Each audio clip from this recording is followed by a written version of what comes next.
பட்டா மாறுதலுக்கு விண்ணப்பம் செய்து அந்த விண்ணப்பம் பல நாட்களாக நிலுவையிலேயே இருக்கா? அப்போ இந்த வீடியோ உங்களுக்கு தான்.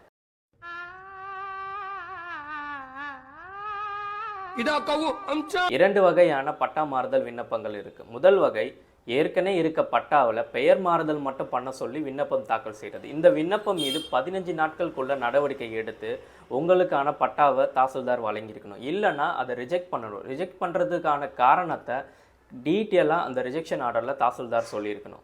இரண்டாவது வகையான விண்ணப்பம் என்னென்னா, ஏற்கனவே கூட்டு பட்டாவில் உங்களோட பெயர் இருக்கும், இதிலிருந்து சப்டிவிஷன் பண்ணி தனிப்பட்டாவை வழங்க சொல்லி விண்ணப்பம் தாக்கல் செய்கிறது. இந்த விண்ணப்பம் தாக்கல் செய்த நாள்லேருந்து 30 நாட்களுக்குள்ள நடவடிக்கை எடுத்து உங்களுக்கு தனிப்பட்டா வழங்கியிருக்கணும். இல்லைன்னா அதை ரிஜெக்ட் பண்ணியிருக்கணும். அந்த ரிஜெக்ட் பண்ணியிருந்தால் ரிஜெக்ட் பண்ணதுக்கான காரணத்தை டீட்டெயிலாக தாசில்தார் அவரோட ஆர்டரில் மென்ஷன் பண்ணியிருக்கணும்.